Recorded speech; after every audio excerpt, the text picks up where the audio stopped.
welcome to round 2 coverage of the OTB Open presented by Innova Discs. We are in Stockton, California at Swenson Park Golf Course, and you have BigSexyBarri commentary with you, Nate Sexton, Jeremy Koling, and Paul Ulibarri. Let's get right into that grip 6 low profile Eagle McMahon. My goodness, folks, 13 under par. We were saying the winner would maybe shoot 18 to 25. He goes 13 first round. Shouldn't even blow away our expectations anymore. Ricky Wysocki right behind him at 11. Double digits was aplenty in round 1 with Paul McBeth shooting 10 under.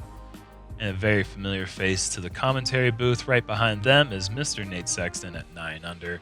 Perfect putting in the circle. Hitting fairways like crazy. Let's get right into the action. Hole 1 here is a par 4 coming in at 776 feet. There's an OB golf green on the right side of the screen right now that is not really that in play. You'd kind of have to throw a bit of a misrelease to be that short. You'd like to get up here where the drone is right about now. That sets you up for either a low backhand straight at the pin or a big wide forehand. Keep in mind there is OB along that right side via that access road all the way down the length of the hole. Winds were down today, so that's definitely something to take of note.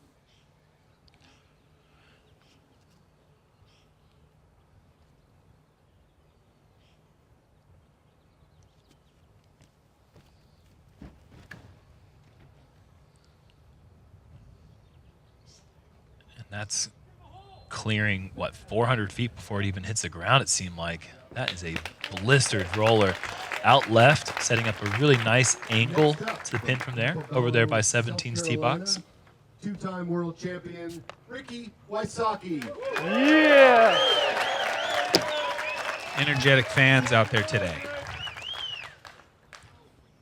Everyone on this card loving the roller, which is no surprise why they're here on the lead group. Of course, that favors that backhand roller on many, many holes out here. Ricky putting a nice angle on this one. A lot of cut. Thank you. That's going to settle near those 2 trees eventually. Actually, no, that's still going straight. That's a fantastic angle, even better than Eagles. From Huntington Beach, California, 5-time world champion, Paul McBeth.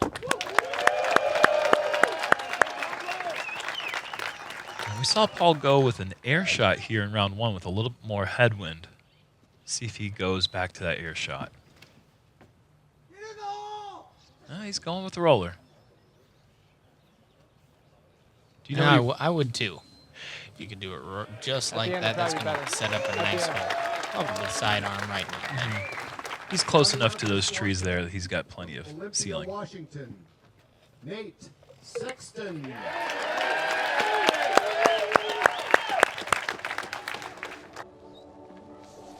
Woohoo!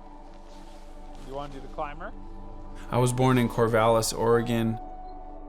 Growing up, my brother and I, and all my brothers, we did a lot of outdoor stuff. Camping, we did ultimate frisbee. My parents played that pretty competitively when I was really small, so I'd be like on the sideline of games. They told me I could throw a forehand before I could talk or really even walk. I was kind of chucking ultimate discs around after just watching people play. Been around disc sports pretty much my whole life. My wife, Brianna, is from the same town as me, so you know I can remember being like aware of her probably as early as middle school. We've been together now, you know, half my life. We're pretty crazy. My daughter Coraline was born in 2017. She's coming up on 3.5 now. I never really saw myself as like, oh, I gotta be a dad. I never felt like I was that guy who like my life won't be complete if I don't have kids. But I think everyone who has kids would say this. It's like you have some apprehension, you're not sure how it's gonna be, but then once you meet them and you start living that life, you can't imagine it any other way. And that's cliche, but rings totally true for me that you know, now that I know her and spend so much time with her, it's like I can't imagine choosing not to have her in my life because you know she's ours and I love her. This whole year, you know, it's been kind of stay-at-home dad, just me and her, and just riding bikes and going to parks and playing a little frisbee here and there and watching Daniel Tiger, you know. We can do more disc golf later because it's just a little too cold for us. You're the only one who's not cold. For a long time, I was a regional player with a lot of talent that would go and do well enough at national events, and I was pretty content with that. I remember kind of saying to myself as I got older, like, okay, you know, this has been so fun, but if I don't make X number of dollars next year, I'm gonna be a weekend warrior now. The next thing I knew, that off season, I was getting a text message from Paul McBeth, who I was friendly with, but I wouldn't say close. And he's texting me pictures of this like travel trailer, the level of which no disc golfer had ever seen before. You know, and he said, hey man, what did you think about traveling with me? And I was like, my response was like, you mean for like Las Vegas, like for 1 week? Like that I could stay in there? And he's like, no, the whole year. It was actually key for me. I had a lot of offers in the past. I know it's my first year out on tour. I had offers from 2 TV situations, 3 TV situations. I turned them all down because I knew eventually my chariot would come. That's 4 right. TVs is my minimum when I'm out touring around. I don't want to sacrifice what I believe in. When that opportunity came and I accepted it, that's kind of part of what got me on that highest team level, was that commitment from me to be on the road and the commitment from Innova back to me to say, hey, we're going to promote you and we're going to try this Sexton Firebird thing. But the Firebirds of that time were like really overstable and stiff, and I didn't like those. I was throwing a 2006 Glow Firebird at that time. I had quite a lot of them, though that was the run that I liked because they were kind of soft and they weren't ridiculously overstable. Color Glow was new, and there'd never been a Color Glow Firebird, and I figured, well, why would I want a Star Destroyer? Everyone has that already. And I said I want a little bit of dome, and I want a little bit of flex, and I want to, you know, look cool and fly a little bit mellow for a Firebird. So it can be really trustworthy, but not so overstable that it's like only useful 1 time per round. And that was kind of, you know, a great combination. I think people started throwing them and liking them. And the first year they weren't any kind of amazing hit. You know, they were just like it was a good selling thing. And I remember even those royalty checks were blowing my mind back then. Like, wow, holy cow, like this is crazy. My name's on a disc. I never thought I'd make it this far and get my name on a disc, you know. The rest is just history from there. You know, it kind of went crazy. Like the disc has become like maybe the most desirable disc in the world. And it's been that way for years. You know, it's been like 3 or 4 years now of maybe being one of the hardest to get, hottest commodities in disc golf. And you know, I cannot say thank you enough times to my fans and to Innova for making that possible and for supporting that. And now there's like collector group, shout out to my collector group guys, Nate Sexton collector page on Facebook. It's got like 2,000 or 3,000 members, and there's people selling and buying these things for 4 figures, for $1,000 for 1 Frisbee. It's incredible. My advice to all the players out there trying to get better, and especially young players thinking about taking disc golf in kind of like a career-centric way, I think it has to stay fun. That's what it was for me. If you have the skills and you have the temperament to be a great player, if you have those, then that's going to start to come together for you. Trying to force it and practicing in a way that isn't fun maybe works for some people. It certainly didn't work for me. I see players sometimes that like have a bad shot and then they'll like sort of give up and start throwing crazy shots. I've gotten to that place mentally a couple times. It's less fun for me than like putting my head down and keep grinding and trying to make a great shot again. I like to think that the greatest shot of your life or a great moment in your life, you never know when it's sneaking up behind you. Like it could come after some really bad shot. You don't know when you're about to hit this 400-foot ace that you're gonna remember forever.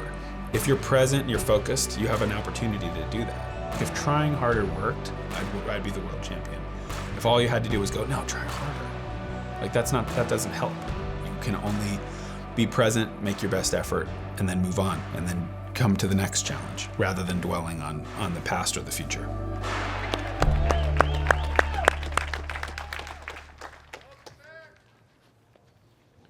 Hope you guys learned something. That was a beautiful message, really. I mean, I think you can take a lot of information from a lot of the things that you said. And some stuff you could just maybe not take. One thing you can take away from Nate, though, he is an angle master on these rollers, and you're going to see a lot of that today, I imagine. This is a roller thrown roughly half the speed of the other 3 in the group. Went about 375. Thank you. Is it safe?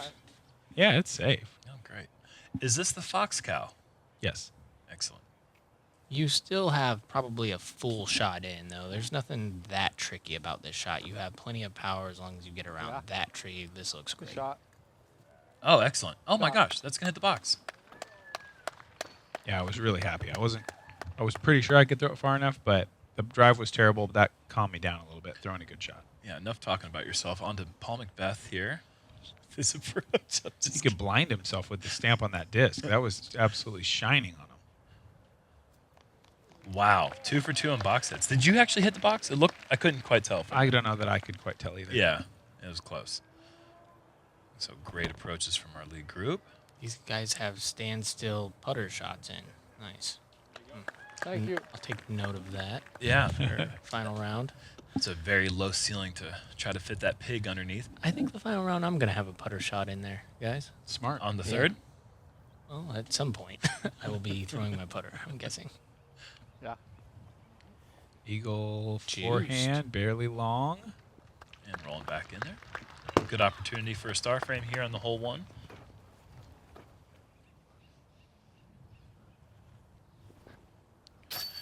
Oh wow, Rick was way short. I mean, that doesn't really matter, but it looked like it was closer than 30 feet. I feel like it's almost probably a bad news for the rest of the tournament if he's that short, because then he just reins in a 30-footer, and now he's just grooving right away. Yep, get that first tough tester putt out of the way. And This is my second day in a row playing with Rick. I'm not really even watching the 30-footers. I'm kind of Yeah. just going to, that's a given. the assumption The way he's putting at has the been moment, made, yeah. you don't really need to pay a lot of attention when he's inside 40. Just write it down. Hole 2, par 3, 445 feet. Fence line down the right side is out of bounds. There's also a golf green on the left. The low ceiling play isn't really available. You're going to see more rollers out on the left side or turnover air shots. The real problem, though, is the water behind the basket. It comes into play on the putt for sure, and maybe on the drive. If you get a little bit aggressive, you could find yourself in that water with an edge of circle putt coming back to save your par. And with that wind being down, that OB long certainly comes into play a lot more than we saw in round 1. Looks like Eagle is lining up a backhand flex air shot, perhaps? Somewhat low. With how hard he throws, that's Yeah. probably perfect. Yeah. Well, there you go. Okay. Ridiculous. But that low is great because that ceiling on that last tree is only 5 or 6 feet off the ground. You know, one thing to take notes there is like his walk up was pretty slow, and so was his arm speed. It was just perfect timing. I mean, from the hips to the Yeah. arm. You know, Yeah, it didn't okay. look like he was doing much, and it was just perfectly in sync. And then that thing just flew. Ricky going that wide roller. Sit. And if this flips, Sit. Don't go over me, perfect. please. This is perfect. I think so. Wow, unbelievable. Thank you. So Thank you. So good. Wow. Yeah, let's take another look at that. The basket is basically in line with that tee box, and he's going, Sit. nearly 40 Sit, degrees Sit. away from the target. Don't go OB, please. And he did go I OB think so. day 1, so he was really nervous about this Yeah. because it was close, but it's absolutely perfect. Once the roller is, if it's right side up when it hits the green, it's probably going deep. But the fact that it was cutting right when it got onto the green, it just kind of filters right there. And this is going to get to the ground. Oh, this is good too. Bit quick, but yeah, that's 35 feet, maybe 38 feet, but that's certainly an open look at this hole is a big time bonus for the vast majority of the field. Maybe not for this group. Sidewinder? Yes. And this is a little bit tighter, but you do like to play that to the fence. I don't mind. That's my miss for sure. That's your miss, Over to okay. the fence. Yep. And job. take your Very fun. no water in play 50-footer from there. Sure. That's nice, yeah.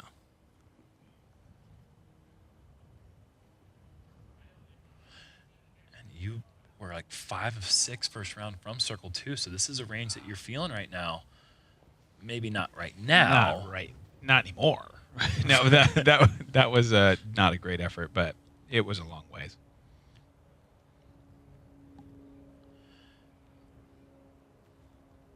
McBeth pretty comfortable from any distance at any time.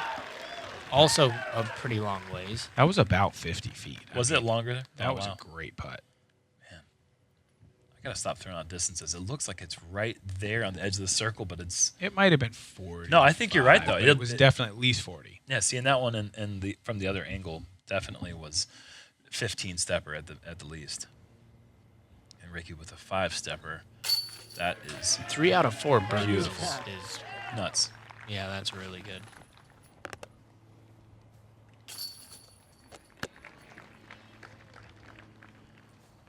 And that's the only person in the entire field parked here on this hole. What a shot it was. I mean, just not really a lot of doubt. As soon as he let it go, it just tracked all the way right to it. Hole 3, par 4, 658. You want to take us through this one, Paul? Yeah, low ceiling right off the bat. Pond out of bounds, obviously. Green out of bounds, obviously. And the thing you can't see is the path on the left that is out of bounds. These guys are just going to want to take it up over this green, and the landing zone is going to be just to the left over here somewhere in a perfect world. One last OB golf green here by the pin, and then some OB down to the right as well. But that little hillside is a nice catcher's mitt for you if you can get it to slow down in that spot. You can also do that little pro backspin thing sometimes too. If it comes in too high on the hill, you can turn around and that OB green short of the pin is actually close enough that it could be problematic. I don't know if this is a mid-range or just super overstable or what, but it looked like he just smashed it, and then it just kind of hyzered down. And that is something Eagle likes to do. He likes to really overcook some overstable stuff sometimes to control his distance. Yeah, we say that. Sit. Oh, Ricky's skipping towards that OB, but he's going to be fine. That's just going to be Thank you. probably 370, Thank 380 you. from the pin. You know, he likes to play those hyzer angles, but I mean, just the last hole, just the most beautiful PD turnover, 450 feet, slow arm speed. I mean, if that even exists for Eagle. You know, something to think about as well, I was thinking about this today, is back in the day, this would be a really tough tee shot for most players, and it seems like the top tier that we have now, the top, let's say, 50 players, like, have no problem with that tee shot. You see, like, 1 out of 10 people maybe mess it up and are out of bounds. And that's a low ceiling. I mean, the camera really doesn't do it justice. You're very nervous on the tee to where one little mistake nose up and you're catching those limbs and you're out of bounds. So pretty impressive to see how dialed the tour is in this day and age. It says a lot about what the course designers have to do to be able to design a course that seems challenging to these top 50 players or just a touring contention. Thank you. Thanks. Same spot.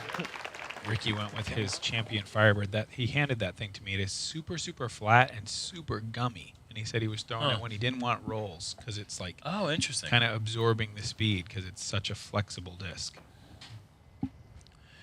Eagle, that's going to come up right in front of Ricky. That's what I was talking about in the coverage yesterday, is everything short of this green is really grabby. You think it's going to skip, but it just doesn't. It wants to grab and leave you at that 30-foot range. I've seen that a few times with the course designer where he puts a little knoll right in front of the basket. And that's nice because it kind of forces you, if you don't get it perfect like this one. If you don't get it perfect like that, then you're going to have that 30-foot tester with, a nice drop-off behind the basket, which makes even the best players a little bit nervy. Yeah, it seems very strange that you want to throw about the... Oh, boy, this is looking scary. I gotta sit. Sit. Okay, that should be okay. Yeah. It seems... It's kind of counterintuitive to try to throw the distance of the approach on just drop-ins. When you're throwing to relatively low grass and you're trying to throw the entire distance in the air, it doesn't seem like something you want to do, but with that grass being as grabby as it is the play. Eagle just off to the left.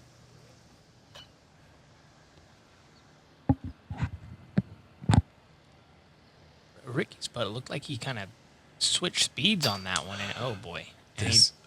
And he didn't have that juice kind of going right in there. He kind of did it more of a lofty putt. That was a nice change of speed for him. Nice one, Nate.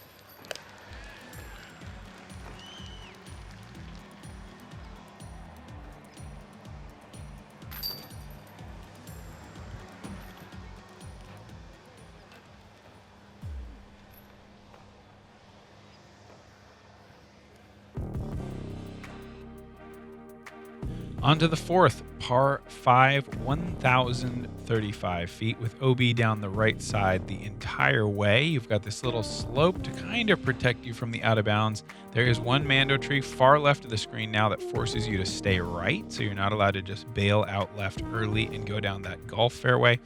You'll see players go air shot, cut roller, even forehand turnover off the tee. Just get as much distance as you can while staying in the middle to set yourself up to be able to do that same thing again to try to get down there somewhere in range for your third. One of the easier holes on the course, the 16th easiest, or the 16th hardest, I should say. No. This is going to flip up and be You dummy. not good. Yeah.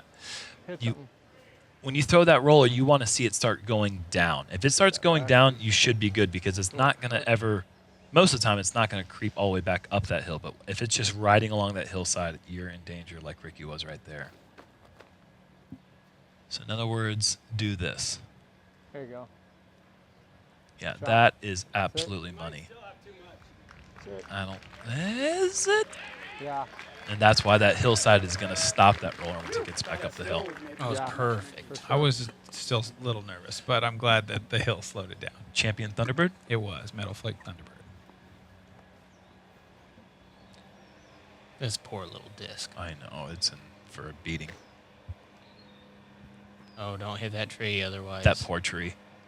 Oh no, that poor disc. Because he just Oh flies my over your perfect roller. Yeah, no problem. And that's going to be interesting footing there for Eagles second. Unnecessary punishment for that 550-foot low ceiling drive. Yeah, Paul's got this tee shot dialed Yeah, 2 days in a nice row. shot. Just absolute picture perfect. Right up there with the Eagles drive. Incredible. I wonder if those two trees are going to kind of give him a little fit, though. So Ricky still went past yours even though he was out of bounds. Just Wow. about 10 feet in front of me. Let's try that roller thing again, huh? What do you say? Yeah, I'm trying to cut this, not this much, though. This is too much. That may have saved you. I mean, you were going to go farther, but was maybe gonna just as go- far from the pin. Yes, yeah. It was You going to go- go well, you way can go. I'm too gonna get far my to the disc. left.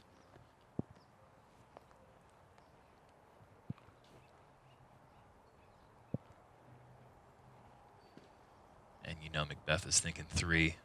Eagle is on his mind. And that's going to be in that long putt neighborhood. We've seen it make longer than that, but that's maybe 80, 90 feet. This guy's looking to get up and down. He does not like taking bogeys or pars. Or pars, yeah. Pardon me. Definitely doesn't like the bogeys. Pin high, but probably a little short of pin high, but Long look. Thank you. When Ricky takes Thank you. bogeys, it's like he gets on these like anger birdie streaks of like 7 or 8 holes. And so he counters that bogey. right. He ends up shooting 5 down in that 7-hole stretch. And it's just like, okay, well, I guess a bogey was worth taking. Well, he gets angry Yeah. birdie streaks, and then if he doesn't bogey, then he just takes happy birdie streaks. Look so at this one. 40-footer. Whoa. 40-footer for Eagle. Air shot, air shot.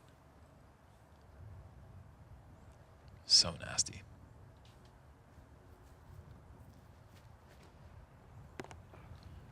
Probably right around the 280 mark. Yeah, good something shot. like that. Perfect Firebird range there. Coming up just a bit short.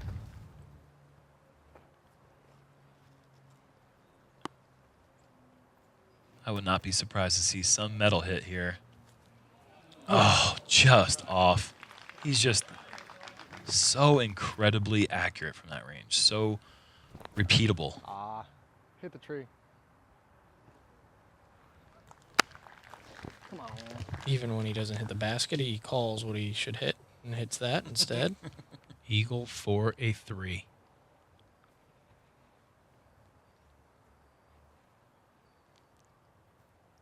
Oh, well, he didn't miss low, but dang. You're not going to see many eagle looks on this hole. It's not a birdie he's going to be happy with. Little high on my putt. And as we saw, Eagle miss that Eagle look. I got to shout out and burn my friend Thomas Gilbert. He put it 22 feet. Oh, no. He missed that putt. No, did he really? Yeah, 22 feet. Had that inside circle look for the 3. Very impressive. Oh, Missed Tommy. putt. I know how it feels. I missed a 22-footer too on this hole. Sure. But his was probably a little more painful considering it was going to be for a 3 that we have not yet seen Not in yet. competition. Maybe tomorrow. I think we're going to see one by the week's end. When this thing's all said and done, there will be 1-3, hopefully, on this scorecard. All right, hole 5, par 3, 454 feet. Tight gap off the tee. There's a couple you can choose from. None of them feel very big when you're trying to throw 454 feet. The prevailing play seems to be the backhand roller for right-handed players. Try to get through that gap with a little bit of cut angle, miss a few of these trees, and then finish right towards the basket. I think this hole is very tricky, though. If you do come up short, so many kind of randomly placed trees before the basket. It's not very easy to find your way all the way into that second level where the pin is. This is a mid-range roller. Well, you need to take a little off when you're going about 450 for eagle. Yeah, so just a mid-range. But he was a little high there, and that's a pretty bad drive. He's only about 100 feet off the tee. Going to have his work cut out for him. I like this angle. Well, that's really flippy, though. That's going to end up right. Just curling out a little short and right, like you called. What you want to see with a really flippy disc like that is it pushing way left, like almost like, oh, he kind of shanked it. And then when it hooks up, it really likes to loop around to that circle. No, Yeah, come on. Horrible. Is that just flippy? Yeah, flippy like Paul's. But that got there quick. I mean, that burned out So stupid. probably similar range, maybe 55 feet. Very Ricky distance. Going back to that sidewinder once again.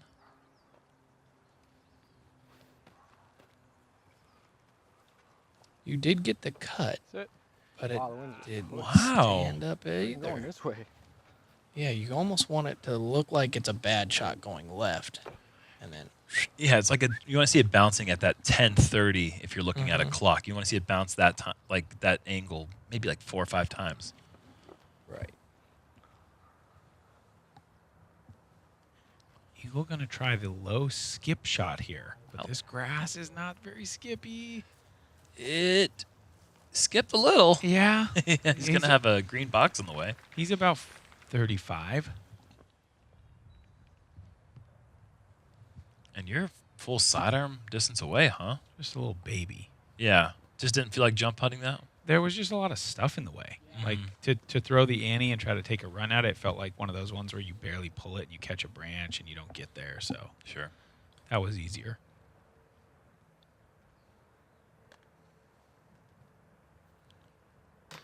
Man. Wow. I think Paul's starting to dial in that putt this season.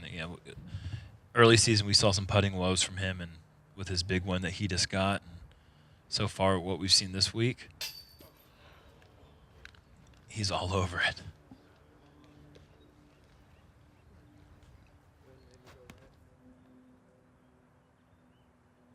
That looks so good, too.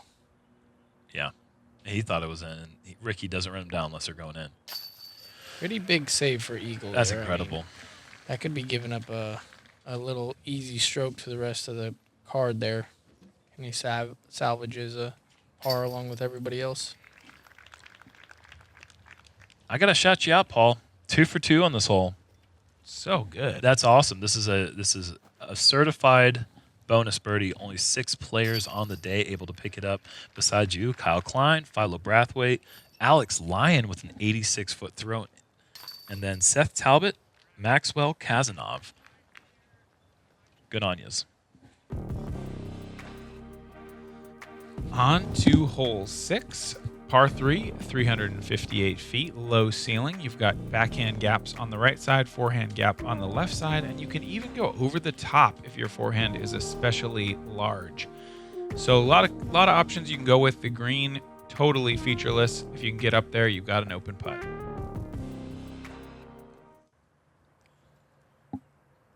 Eagle going FD3. He's going to try to put a little flex on it. Just pretty much flat the whole way. 2 feet. And I'll tell you what, Wow. not surprised. Mine did the same thing, except it didn't move. It's stuck on that grass perfectly, and it's so surprising that grass is just so short, but so grabby. Oh, this is flexed a little too much. Yeah. Yeah. But if Eagle had carried his another 7 feet, he'd got to that short grass, and he would have been under the basket, like you said, Paul. That's the way to avoid the skip, is just go over the top. Did he get enough forward before it stalled? Yeah, I think he did. That's just massive. That is a big... And he stalled it out, too. He didn't even like it because it stalled out, and it still got all the way to the freaking green. I think he needs 78, maybe even more, as far as miles per hour on that power to be able to get that high. Oh, a little late. Not a good shot.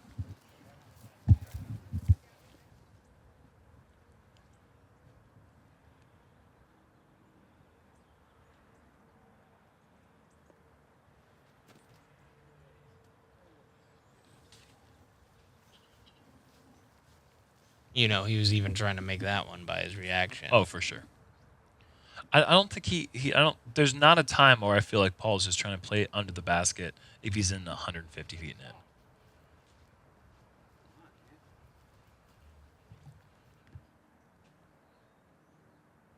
Little floaty bid. Surprised to not see you take more of the Papa Nate approach there. I was trying to. I just didn't commit. And Eagle, a little too much commitment there. He's high off the band. And that's, the last 4 holes he's had a bunch of putts from that range, and he's only connected on the par putt. He's missed several opportunities. I mean, even with his 300 start, he could be perfect right now, +1.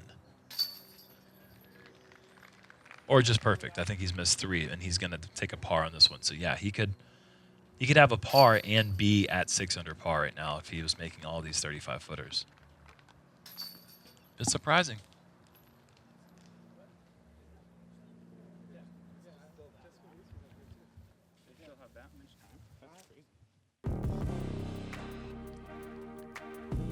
Hole number 7, the shortest par 4 on the course at just 578 feet. 2 Mandos on the right side, keep you in the middle, keep you in the trees. You can throw roller here, you can throw backhand turnover, or you could throw big forehand. Most players just want to get as far straight as they can before breaking right to kind of set up a shorter shot. If you hit an early tree, it really gets tricky. There's so many tree trunks in your way. And then as you get up to this green, OB everywhere around the back, right, and left side of the basket. And that OB behind the basket comes in play super quick because that green actually is fast. The grass is a little skippy on this hole, whereas in other holes it's a little bit more on the grabby side. Rick going with the flex play. Thank you. Just a little flex, just enough. Catching some hard pan dirt, too, getting a nice little skip. Almost jump putting range, I'm guessing. He'll have to throw his little pig, like kind of stand still. This is probably the same spot. Yeah, and get the same skip also. Oh, hitting the tree. Still in a good place, though. That's going to be easy approaches for both Ricky and Eagle. The game of disc golf is better seeing Ricky throw forehands. He had that period where he just wasn't really throwing it anymore. Now he's going back to it, and it's showing why he's always been in that top tier category for forehand players. Well, he told me he wanted to take a little hiatus for it and work on his backhand. He said it was a weak part of his game, and the only way it was going to get better with his backhand was not to throw the forehand. And we saw him throwing a lot of rollers on sidearm holes and stuff, and that's a lot of commitment. A lot of commitment to be able to do that, especially when you have top tier sidearm. Right. I know another player who did that. His name is Paul Ulibarri. Minus the top tier forehand stuff. He took a hiatus from it and then was working on other things. But yeah.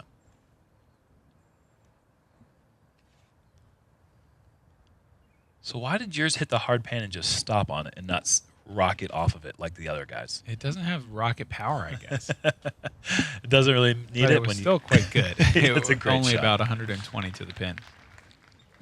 And that's a dart all day. But not a rocket. No.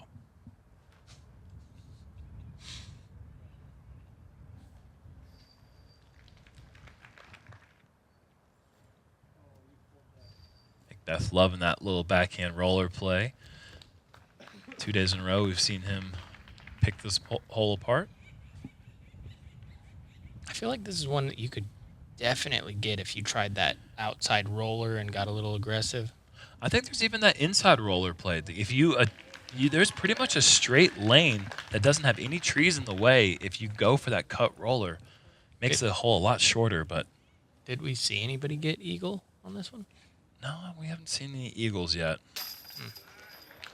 But Garrett in my group in round 1, he did go that double cut roller, pushing the mandatories on both shots, and he got well down the fairway. He had a little sonic to the pin. I don't know if it's late enough in the round that we'll see someone get aggressive on this hole in the final round. But if this were one of the later holes, maybe like 14 or 15, and somebody needed a stroke, might be one of those holes where you see somebody try to pull something out. Nice star frame for the group. On to number 8, a true musket birdie, as we say. 459 feet with a million trees and low ceiling, and thankfully no real OB. This one is very, very tough. You could go backhand air shot that kind of flexes right and then finishes back left. Backhand roller works as well, but it's just so far. 460 feet through the trees with the low ceiling.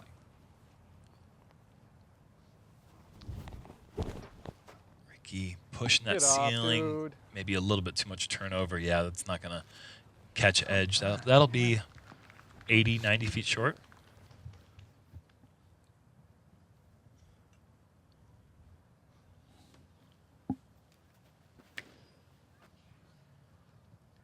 This is that mid-range again.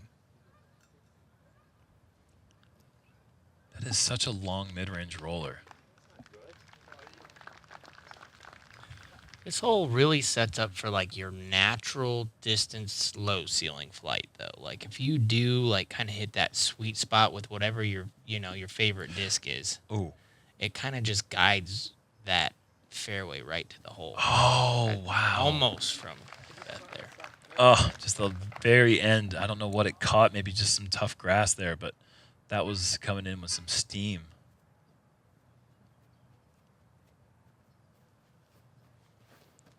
Oh, no. Made the Mando, baby. Yeah, let's go. This gets very tricky from here. Man, what do you have? I'm going X-Cal, small window forehand. See if we can get her all the way there. That's a long way to the pin. Yeah. Yeah, pretty much. Awesome. 36 feet short. That's a great effort from back there.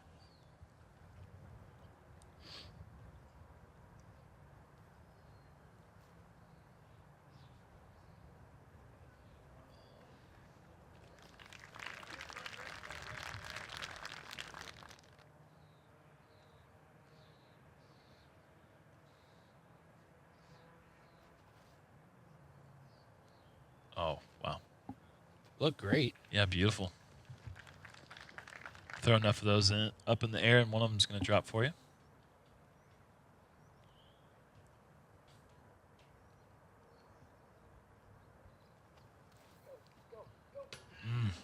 So close from a tricky spot.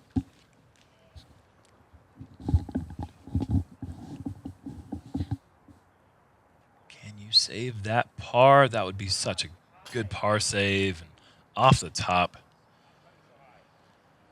Be the first bogey of the group, unfortunately. Just such a bad drive. Yeah, just you have to kind of push that left side to be able to get the cut that you want to get the distance. You still gave yourself a chance right there at circle's edge with a great shot after the bad one. Yeah, that was a really good second, but was not able to cash it in. Everybody else making par.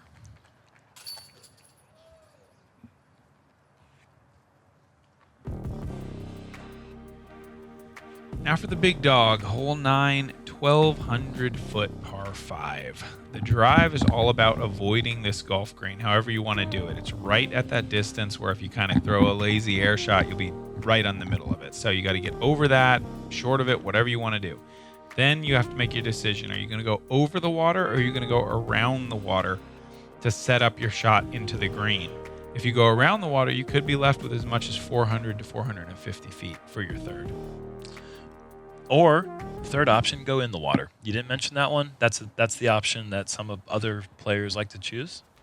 A lot of players like to choose that one. I chose that one. I Yeah. chose that one. It Go was that my third way, shot. Hard.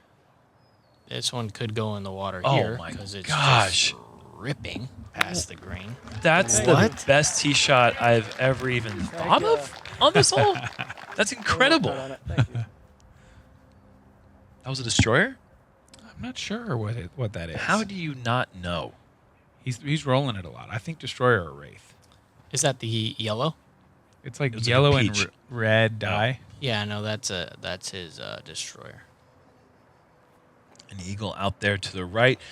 He's not deep right, so that should be okay.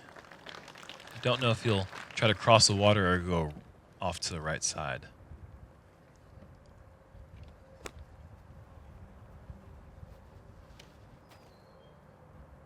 That's a good cut angle. Oh, God. It worked Oh. out. It just worked out of it really quick. though. Yeah, okay, but at least he's off the green. And that's in a good spot too. I think that the only thing that could be troublesome is the side he'll run up. And the decision. Of course. But I think if he's given a flat ground, I think whatever decision he goes with, I trust his chances. He usually makes pretty Yeah, good I just judgment don't- calls. I have to go practice the Yeah, good Thunderbird shot. roller. You just throw it Shot, Nate. so freaking far. Thanks, man. That was you? Oh, I thought that was Ricky. Okay. Yeah, that was pretty good. That was ripped. That's incredible how you throw that thing. I don't understand it.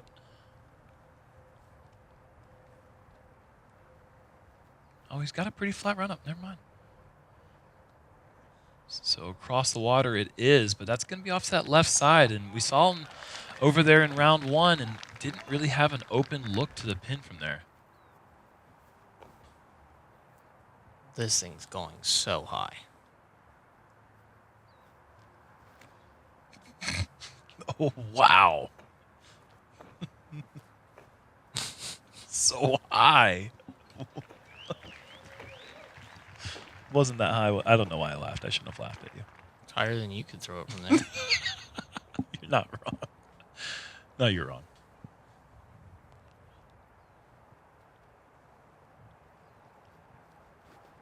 Oh, look at this high one too. Man. Oh man. Skyrockets in flight. Over and two is very impressive though. To even have that look. Now you'll have 400 into the pin or Less. less 380. Really? Less. Yeah, man, you bit off so much off that tee shot. Ricky's just going to go for the green in two, maybe? Yeah. I wish I could have friggin' went up the middle, but Why? That is so perfect. that's That's just fine, blasted up the fairway. I wanted That's what I told him. I was Yeah, really what's close, I wrong was with that? rolling. This is exactly where you want to be. He was saying he wishes he could rip a roller across the water. He's hungry for eagles. Oh, okay. The 1,200-foot eagle that you expect to get. Well, yeah. And navigated that low ceiling perfectly. Wow, what a shot. I have a little bit of a spoiler alert here. But speaking of eagle throwing so high on the back nine, he does actually break the record. Highest shot ever thrown. Come back, you have to see it. Higher than the one he just threw. I doubt Like it. quadruple. Man, higher than 12 feet? Listen, I thought that big tree was going to be in his way and he was going to do something cool. Man, give me a break. Well, he's going with the mutant here. That's kind of cool. Look how it just doesn't even glide. It just falls quick. Did you It's a feel, circle. have you felt that thing? The disc is designed with only straight edges. There's no curved edge on the entire disc, that's weird. Oh, But it feels good. dude. It's a weird feeling, good feeling disc. Ricky actually still trying to go for that eagle.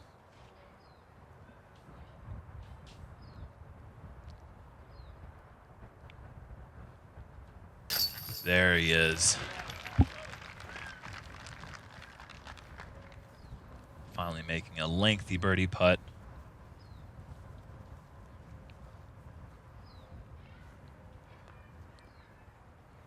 Got that star frame feeling. Wow, this hole is not easy. These guys are crushing it right now.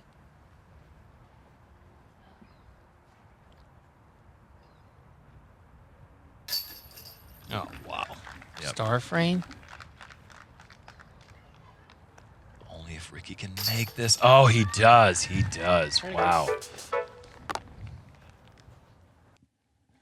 That was some good Star disc golf. Star frame. That is it for the front nine. Look at the leaderboard. Eagle McMahon, 18 under. Ricky, 17 under. Paul, 15 under.